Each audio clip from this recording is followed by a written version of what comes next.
There is no shortage of techniques when it comes to Caran D'Ache Neocolor II.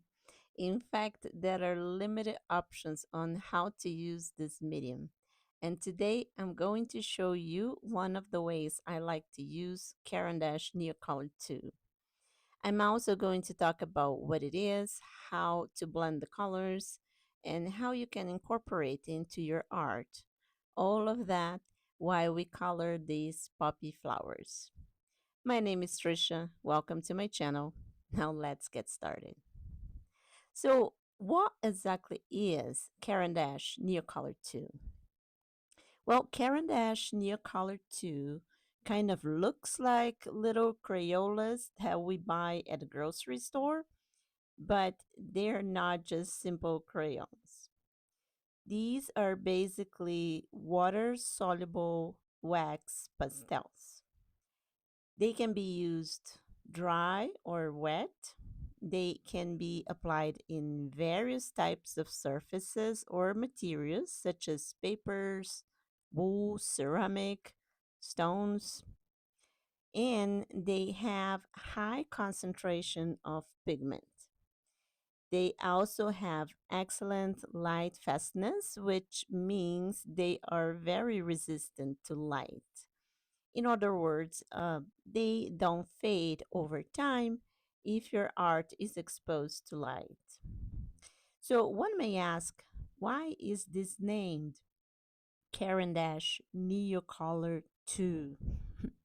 Okay, so Caran D'Ache is the name of the company that produces this art supply.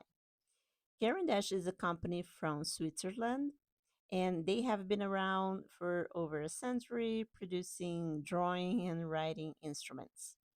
They make pens, pencils, inks, colored pencils, paint, and many other writing and art supplies, including pastels, which brings us to Neocolor.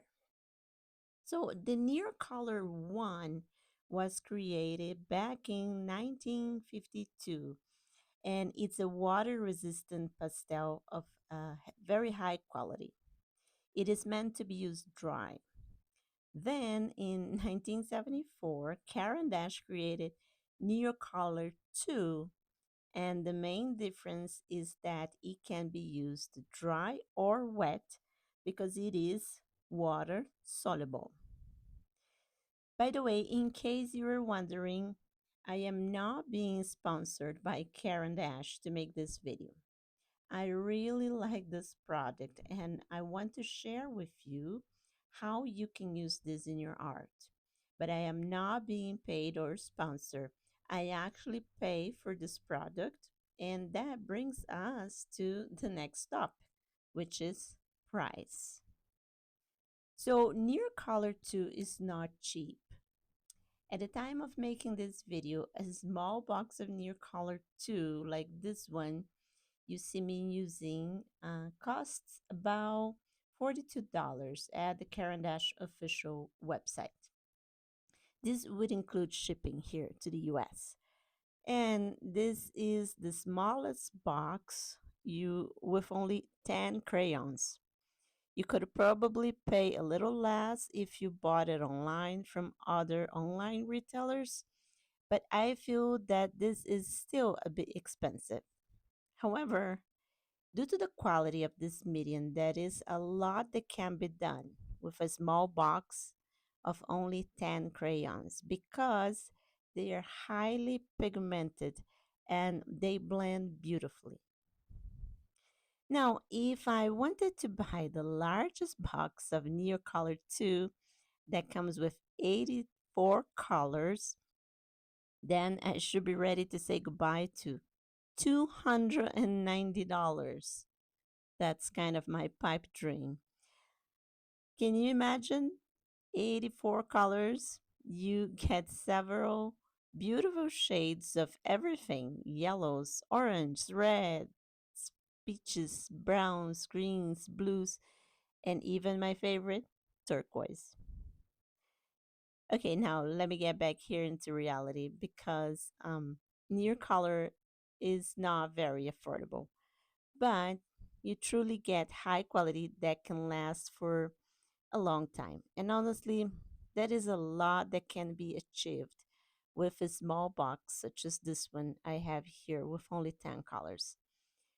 Or we can even invest just a bit more for a box of maybe 15 crayons, which would cost about $60 with shipping here in the US. I think it is worth the price. This medium is really super fun to use. It has infinity applications. It's really easy to use, which brings me to my next point, how to use it. All right, so the most simple and straightforward technique for Neocolor II is to use them dry like any other pastels crayon. You can create your drawing with them and leave it as it is, full of texture, which looks awesome, especially for expressive art styles. Or you can use a pencil blender or even your finger to smooth them up a little. So these are some of the examples of dry applications, the same as you would use for Neocolor I or any other pastels. But as I said before, Neocolor II is water soluble, so there is a lot to explore here because of the fact that we can add water. It just creates a wild range of possibilities. So as you can see here, as I am coloring these poppy flowers, they can be used pretty much like watercolor pencils, just simple as that. And because the pigment is so strong, you only need a little bit of it to create very vibrant colors. So you can just color the area with the dry crayon, even use more than just one color, and then apply the water with a brush. As you apply the water, you can start blending the colors you applied. I think that this technique I am using here is ideal if you want to color a drawing that it's already finished, such as this ink drawing that I made a few weeks ago. And by the way, if you would like to watch a drawing tutorial of these poppy flowers, I will be linking it in the description of this video. So anyway, as I was saying, this technique is great for a drawing that is already finished and you just want to add color to it. The drawing can be in pencil lines or with ink, such as this one. Just make sure to use waterproof ink if you're going to use the water. This technique is also very good for coloring books. If you like coloring books or coloring pages and you want to cover maybe a large background very fast, then using the Neocolor II, it's guaranteed to cover large areas fast and easily. A couple of important things to remember when using this technique is that if you are going to use a lot of water, it is best to use watercolor paper. I usually prefer to use watercolor paper for anything I want to add water later on, just to make sure the paper is not going to get damaged or buckle. You could use good quality mixed media paper as well, but be careful about how much water you are adding in. The same is true if you are going to use in a coloring book. Some coloring books have very good paper, but rarely they are watercolor paper. I always test the paper before starting any project with water. It just avoids frustration. Another important thing to remember is that when blending multiple colors into your art while using Neocolor II, it is best to start with the lightest color and then build up to the mid-tones and darker tones, which is the same for many other mediums such as colored pencils, watercolor pencils, and watercolor paint.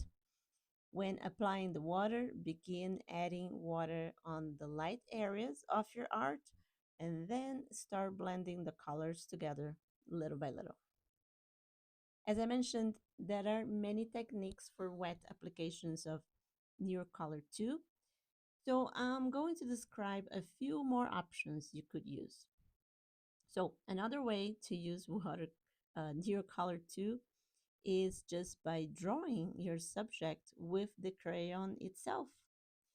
In other words, just use the crayons as your primary drawing tool. And after you are done with your whole drawing, just bring the water with a brush and blend all the colors. This is super fun and a very loose way to create art. It is free and it can create beautiful, expressive piece of art.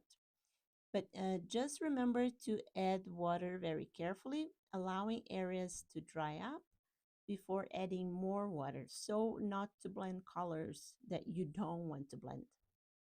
After everything is dry, you can also add more pigment with the crayons and then more water, or let the top layer dry, showing a lot of texture. Let me know in the comments if you would like me to show you this technique in another video, because I really think that this is so much fun and free.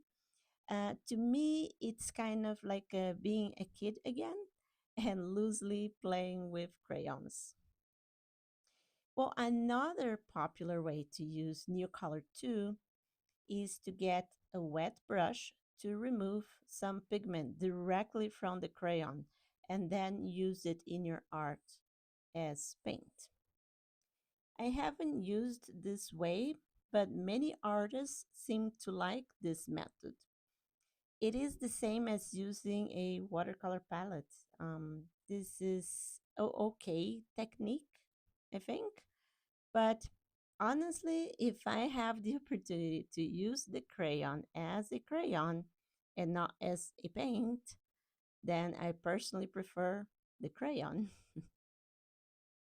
Well, another way to use Neocolor II is to sharpen them, and instead of discarding all that beautiful pigment, save it. Put them in tiny little jars if you have them, or just wrap them up into tinfoil and save it to use as a paint pigment for another project. That's what I did here with the red crayon. I wanted my crayon to be very sharpened to color these poppy flowers, and I used a lot of red, but I didn't want to waste them because they are so expensive and they are so beautiful. So I am saving them, and I plan to use as watercolor pigment for a future project. And yet another way to use Neocolor II is to just dip them in water and then splatter the drops onto your art. I think this technique is great if you like your art very loose and messy. Messy in a good way, in an artistic way. Okay, so next way to use Neocolor II is to use pops of dry color on top of your dry watercolor paintings. So this technique would give you a lot of character, or will give your art a lot of character because of all the extra texture that you're going to be adding with the Neocolor II. And yet another way to use Neocolor II is to dip them in the water and then blend them into wet pools of watercolor. This technique, although a little risky, must also be so much fun because who knows how it's going to turn out. You might get something completely unexpected, which is part of the fun. And my final idea for using Neocolor II is to smudge them around your wet fingers and use them as finger painting. I mean, come on, is there anything more fun in art than finger paint? So these are just a few ideas on how to use Neocolor II. Let me know in the comments if you would be interested in a video showcasing some or all of these ideas. Now, we haven't talked much about paper or surface. So, in the package of the Neocolor II, it says that it can be used in wood, ceramic, stones. Well, I haven't tried using them in these types of surfaces. If you have, please let us know in the comments how it went. But as for paper, there are infinite ways to use Neocolor II. You can use in white paper or tone paper, black paper, watercolor paper, mixed media paper, and so on. If you are use them dry, almost any paper will do. But good quality paper always helps. Now, the fun part of choosing papers for your Neocolor II art is that you're going to get completely different results. Say if you use in smooth paper, you're going to get one result, and then if you use in a very textured paper, you're going to get a completely different result. So don't be afraid to try different things. It's important to just explore the possibilities and, of course, have fun in the process. Well, that's all that I have for today's video. If you have any questions about how to use Neocolor II, please let me know in the comments. If you enjoyed this video, please give it a thumbs up. But if you loved this painting process, I think you are also going to like the next video coming up. See you again soon. Bye bye.